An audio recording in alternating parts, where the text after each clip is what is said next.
Bismillahirrahmanirrahim. Jangan lupa subscribe ya.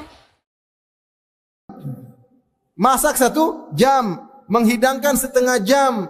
Ya Allah, 2,5 jam, 3 jam tiap hari hilang, rugi. Bukan berarti tidak ada pahala, ada, tapi ada yang lebih bagus. Baca Quran, berzikir, ikut kajian, baca tafsir, lebih bagus. Bukan saya melarang masak, silakan masak, tapi kurangi, jangan malah bulan Ramadan habis waktu untuk apa? Masak. Jadwal masak selama sebulan. Allah. Hari pertama masak ini, besok masak gulai ini, besok masak ini. Kalau punya uang beli aja. Boleh masak tapi jangan terlalu habiskan waktu untuk itu. Biasa-biasa aja. Sesekali masak enak tapi jangan habiskan waktu buat gituan. Di antara cara untuk menghemat waktu supaya kita bisa maksimal ketika beribadah kepada Allah Subhanahu wa taala di bulan Ramadan adalah sebelum masuk 10 hari terakhir, kebutuhan kita untuk lebaran sudah kita beli. Sebelum masuk 10 hari terakhir, kebutuhan kita untuk lebaran sudah kita beli. Beli baju anak-anak, beli sebelum 10 hari terakhir. Beli. Beli baju baru, beli. Mau bikin kue nanti, di akhir malam takbiran mau bikin kue, beli persiapannya sekarang. Kalau perlu beli frozen masukkan di freezer. Sehingga tidak banyak keluar dari rumah. Karena kita menghargai waktu kita. Ingat setiap detik di bulan Ramadan mempengaruhi kehidupan kita di alam barzah. Mempengaruhi. Kita buang-buang umur, bulan Ramadan sayang. Banyak orang pengen ketemu bulan ini, mereka tidak ketemu lagi.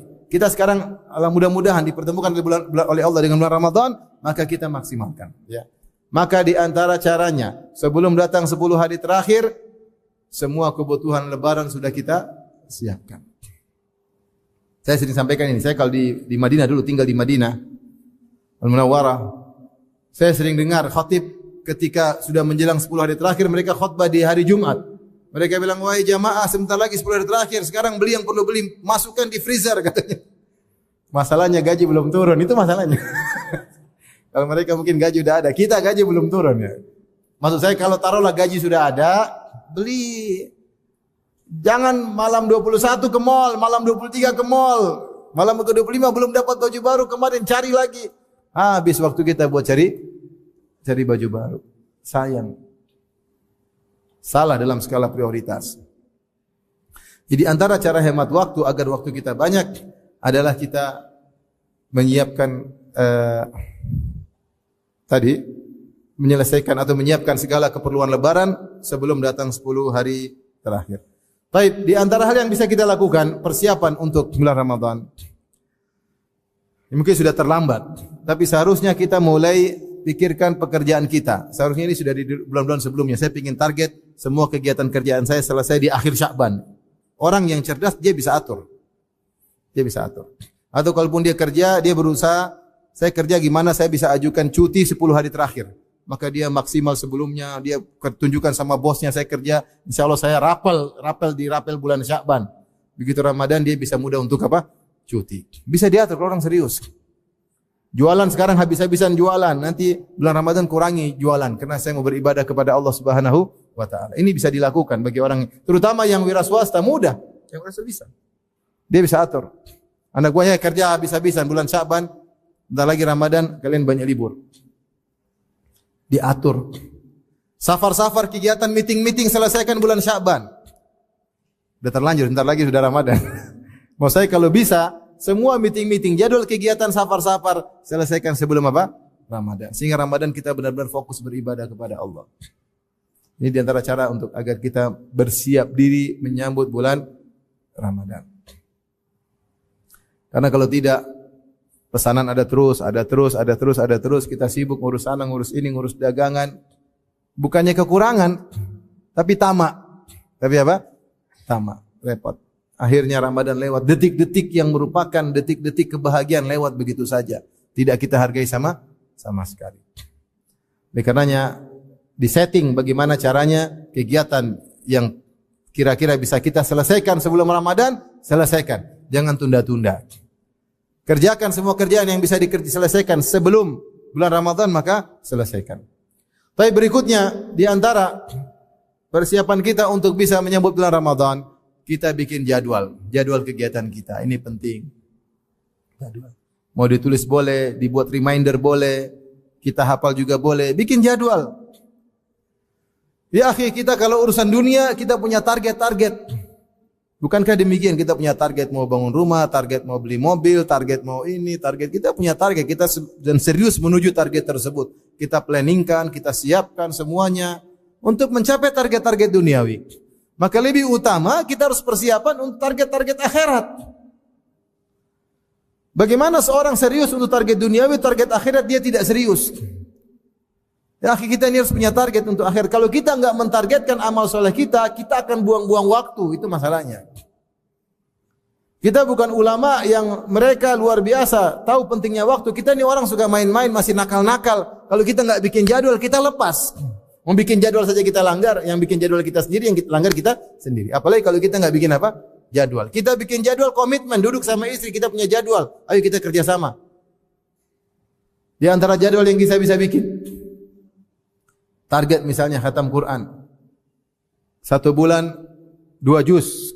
Enggak usah 16 kebanyakan. Berapa? 2 juz. Bahkan kawan-kawan yang mereka hafiz Quran ataupun tidak hafiz tapi tajwidnya bagus, bacanya lancar, mereka bisa khatam Quran 8 jam bisa. Antum lihat di YouTube khatam Quran 8 jam ada. Bacanya bukan tetap terdengar tajwidnya ada 8 jam khatam Quran.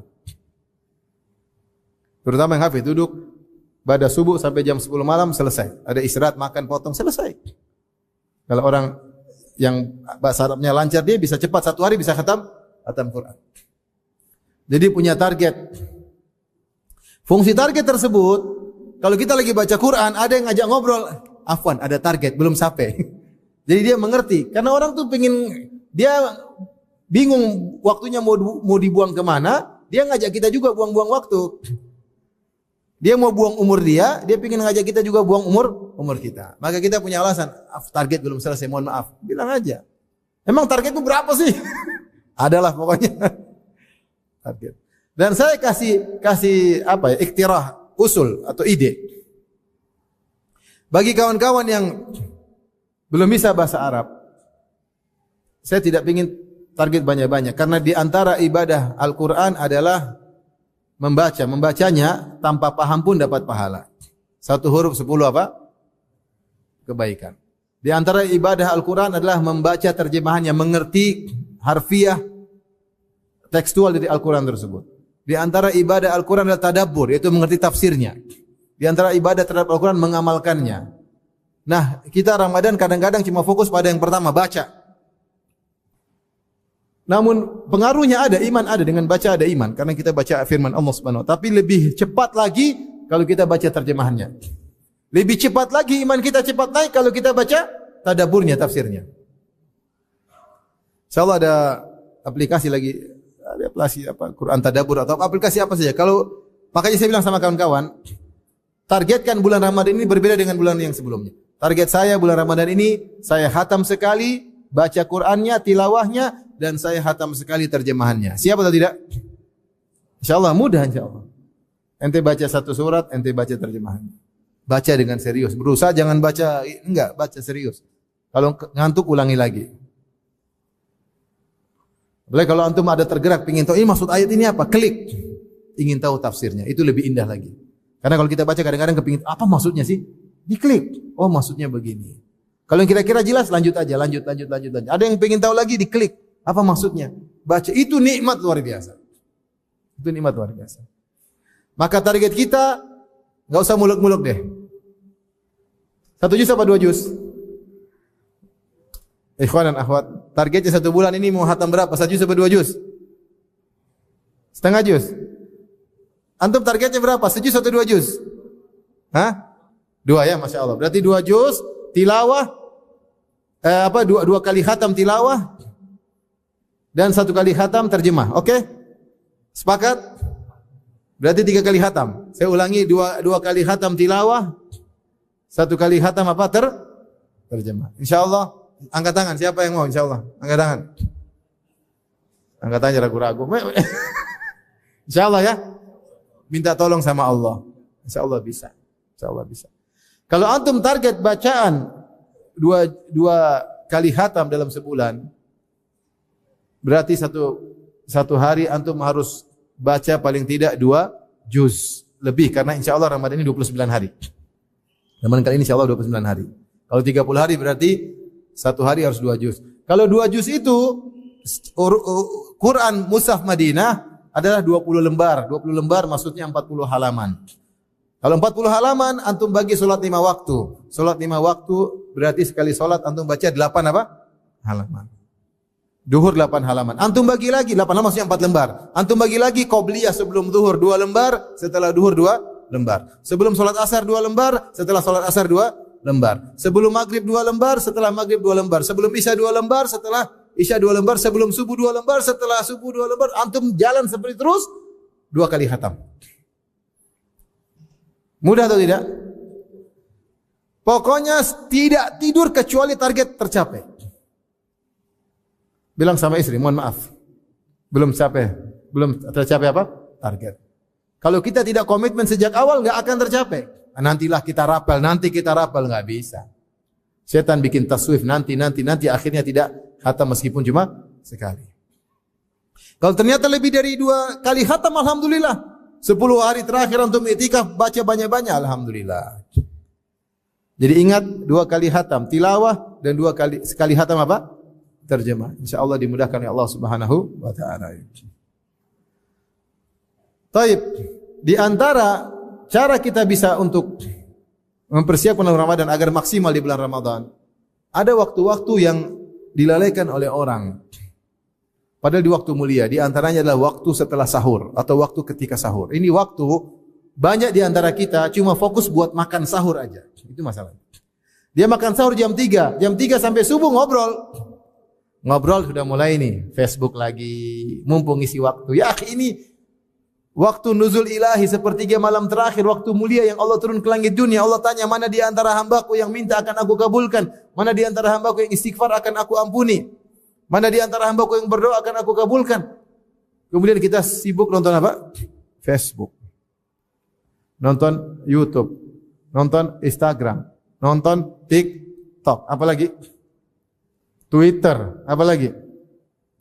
Kapan dinontonnya? Di sepertiga malam terakhir. Allahu Akbar. Ini banyak orang buang waktu di sini. Makanya antum kalau sudah selesai sholat tarawih, kalau masih ingin baca Quran, kalau tidur yang benar. Bangun kalau di waktu sahur misalnya bangun jam 4, sekarang azan 4.40 lebih, 4.41 di Jakarta. Antum bangun jam 3, mungkin makanan belum siap, mama lagi masak, istri lagi masak, baca Quran. Kalau pengin salat lagi enggak apa-apa, tapi jangan witir lagi. Salat 2 rakaat. Rasulullah SAW pernah salat genap setelah witir, enggak ada masalah. Tapi jangan kemudian kita bengang-bengong, enggak ada kegiatan, kemudian mulai medsos. Inilah waktu kita terbuang. Ini padahal waktu yang sangat mulia. Al-waqtul fadil adalah ketika menjelang subuh. Makan sahur paling 15 menit selesai. Setengah jam. Kita bisa berzikir sebelumnya, istighfar sebelumnya, kita bisa beristighfar setelahnya. Maka jangan lalaikan ini. Di antara waktu juga yang dilalaikan oleh kaum muslimin banyak adalah ketika menjelang berbuka. Ini juga waktu yang sering dilalaikan. Menjelang berbuka sudah sibuk lihat makanan terus, setengah jam tunggu makanan. Gorengan satu-satu, kolak.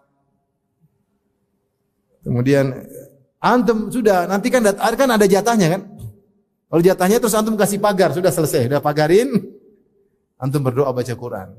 Lihat di Masjid Nabawi, kalau orang buka puasa mereka apain? Mereka baca Quran. Lihat Masjid Nabawi. Mereka baca Quran, mereka doa. Mereka tidak habiskan waktu untuk ngobrol terus. Ini masalah Indonesia begitu. Kita banyak ngobrol, ngabuburit. Orang bilang apa? Nonton layangan kayak apa? Kayak ini waktu mulia menjelang berbuka. Doa dikabulkan, doa orang berpuasa dikabulkan ketika sedang berbuka. Ini waktu mulia, tapi justru kita tidak manfaatkan. Ini masalahnya. Sehingga bayangkan kalau 1 jam seperti tiap hari kita seperti 30 jam hilang di bulan Ramadan gara-gara ngurusin makanan. Antum duduk aja tunggu makanan datang. Makanan datang ya kalau ada gorengan diselamatin. Setelah itu antum fokus sudah. Berdoa, baca Quran, zikir. Berdoa, baca Quran, zikir. Target selesaikan. Dengan demikian mudah-mudahan Ramadan kita bisa lebih optimal dan maksimal. Itu saja ikhwan dan akhwat yang ingin saya sampaikan pas malam ini, nasihat buat saya pribadi, karena terus terang banyak hal yang buat kita terlalaikan dari bulan Ramadan. Kita kurang menghadirkan dalam diri kita bahwasanya Ramadan itu setiap detik akan mempengaruhi kehidupan kita di dunia, apalagi di alam barzah, apalagi di akhirat kelak. Maka jangan kita terbuai oleh syaitan, kita buang-buang umur kita, tidak ada faedahnya. Semua yang tidak bermanfaat kita tinggalkan di bulan Ramadan, kita fokus untuk beribadah kepada Allah Subhanahu wa taala. Kalau seluruh ada kegiatan-kegiatan yang bisa kita pending nanti setelah lebaran. Kalau tidak doruri, tidak urgent, tidak urgent, tidak usah. Kita tunda saja hari setelah lebaran. Ini saja yang bisa saya sampaikan.